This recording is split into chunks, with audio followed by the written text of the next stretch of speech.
Hey everybody, Irish Veve here, back to bring you another video, and it is our first collectible drop of September. It is huge. I was correct on my predictions video. Yes, go me. We do have Star Trek, specifically Star Trek: The Next Generation. If you haven't watched my last video, it was my prediction for December. Check it out somewhere there or however this works.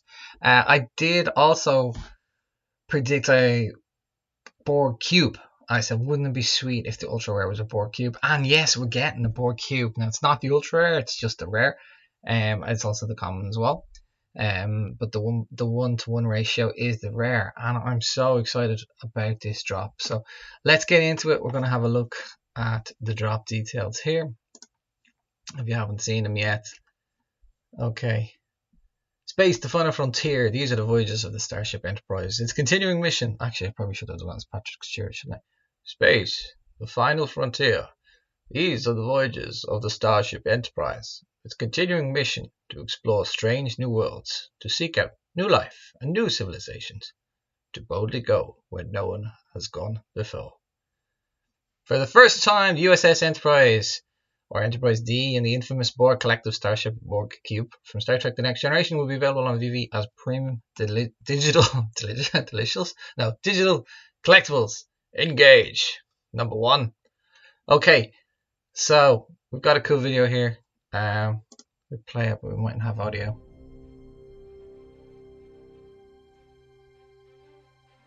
I'm gonna turn this up.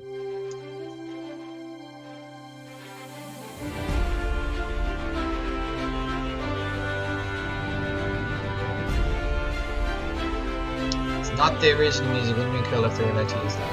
That's the rights to use that. Common, really common,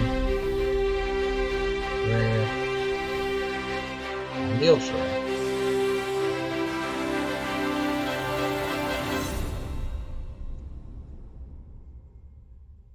Sweet. It's a nice touch as well that it's International Star Trek Day. I like the way that lands on that. That's very smart of them. So let's get into it. So the drop, as you just saw there, our Borg cube. Now this is a 1 to 1000 scale, so it's a little teeny weeny Borg cube. List price 40 gems, editions 9,888, that's common of course, and also the same collectible but as a 1 to 1 scale, with a listing price as 110 and 6888, and that's our rare. Okay, next up we've got of course the USS Enterprise D under the command of Captain Jean-Luc Picard.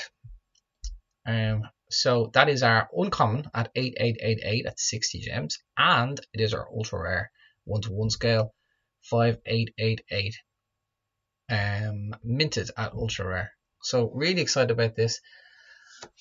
A little bit bummed that they're not interactive. That would be cool, but I think like if you could press the button and it warps off, like that'd be so sick. I imagine they're gonna upgrade these down the line to be able to do that, and maybe with the Borg you can touch the rare and it scans. Its kind of famous scanner thing comes out and goes around the room. That'd be freaking sweet. So I think vehicles as a whole are going to get a big upgrade, and they're going to be drivable and so on. And I think as part of that these collectibles will also be upgraded. That's just my thoughts. So what's your strategy for drop day, and how does that look to you? So I've run some numbers here, so we're just going to have a look at how this might fare up on the drop, and how things might look when it hits the marketplace. So I hope you can see this. So we've got Star Trek here. So the commons, what's interesting here is the commons are 31.34%, uncommons at 28.17%, rare 21.83%, and ultra at 18.66%. So if you look at the numbers 588, 688, 888, 988, they're all close enough-ish, if that makes sense. Like if you look at DC Girls, the ultra rare is 10% of all the collectibles in that series, and the commons 39%, so it's nearly 4 to 1, so it's 4 times more common. Where in this, like Ecto 1 is more than double, DeLorean is treble. Yeah, there's no uncommon, but there's treble, quadruple, treble. Serial killers, there's 2.5 times, or 2.25 maybe times. With this, it's not even doubled. That's maybe what, 40% more, from 18 up to 31. So the distribution of the rarities is really interesting. So what does that mean? Well, it could mean a couple of things. So let's have a look at some more stats here. So I have the Ecto-1 and DeLorean as a comparison because they're the existing vehicles that are on the app. Now, it's unfortunate because they're not some of the most popular sets that we have out there. Now, I think the IP of Star Trek is way, way stronger than that of Ghostbusters and Back to the Future combined, in terms of the amount of people that collect Star Trek. So it definitely has that going for it. If we look at the first vehicle drop, which is the DeLorean, there was way too many. There was 87,500 of them. So it just seems like way too many in that drop, and the rare distribution was a bit mad. So Ultra was 14.29%, rare was 28.57%, with no uncommon, and then 57.14% were commons. Now they all sold out. The common is definitely trading at a loss. The rare, I'm not sure. It might be a bit of, but yes, it's trading as a loss, and then the Ultra has a bit of a profit on it still. The Ecto-1 then, there was a lot less minted, so they said, hang on, we minted way too many here of the DeLorean, let's go smaller on the Ecto-1. They did, substantially smaller, about a quarter of the size, but not all the Ecto-1 sold out, so you can still buy common Ecto-1 now, I think. It didn't all sell out. The Ultra Rare was 120, and I think the floor price at the moment is around 170, so it never really took off. So people didn't really latch onto these vehicles, and I think they had higher expectations for them. There was some leaked footage of them being remote control driven in AOR, which didn't happen. The interactivity in them wasn't great. You could press a button and open a door, and that was about it. So I think they're missing a lot. There was no siren with Ecto-1, they couldn't turn the lights on. It was missing a lot of stuff that people had hoped for. So Star Trek looks the same in the sense that they're not going to do a whole heap, but it's a much more popular IP, much more people collect Star Trek, so I think it will be better than the two previous vehicle drops.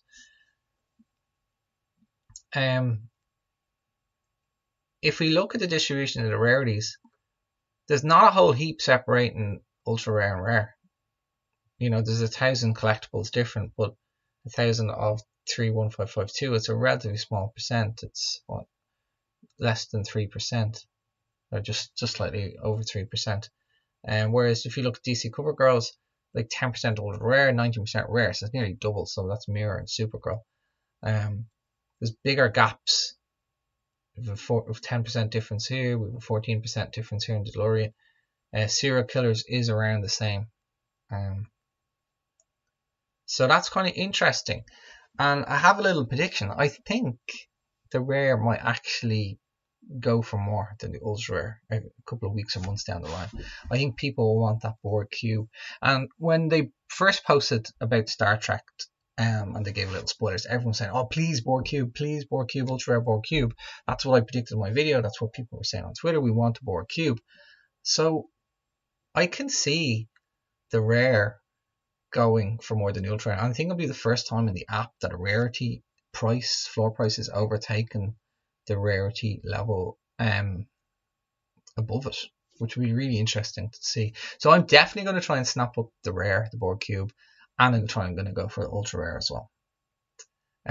It'll be interesting to see. I think a lot of value in this set will depend on how quickly it sells out. Like there is a lot. There's 31,552 being minted. It is a lot. Like it's more than Ecto-1, and Ecto-1 still hasn't sold out in common rarity. And if you look at the common Borg 9888, very similar numbers to the common Ecto. So my only concern here is that it doesn't sell out.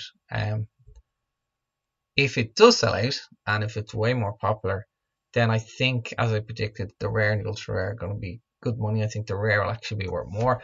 And I don't think the uncommon will be that far behind. I think if you have these 5,880 people that own the ultra rare, they're going to be wanting to finish their sets off if they don't have them already. So like that increases the value of the rarity below it if people are trying to finish the sets, and there's not a whole heap more. I mean, there's 1,000 units more. It's not crazy numbers.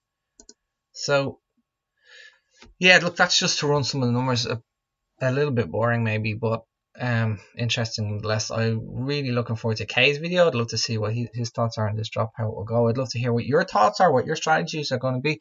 Definitely going to try and buy rare and ultra rare. Then I'll probably, if I get them, I'll have a look at the market prices after and see, did we sell out in common and uncommon, and can I pick them up in the marketplace.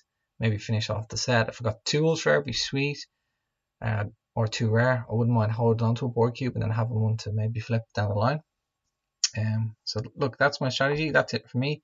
Thanks very much. I'll talk to you soon.